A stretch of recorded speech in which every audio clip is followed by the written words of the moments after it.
Hello বন্ধুরা, সবাই কেমন আছেন? আশা করি ভালো আছেন। আমিও ভালো আছি। আজ একটা অন্যরকম ভিডিও নিয়ে চলে আসলাম।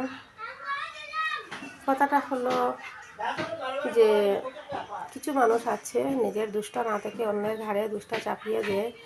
তো আমি বলবো বন্ধুরা, নিজে যখন দোষী আছেন নিজের দুষ্টা অবশ্যই দেখবেন। অন্যের দোষ দেখার আগে আগে নিজের দুষ্টা দেখবেন, তারপর অন্যের উপর ঝাপাঝাপি করবেন।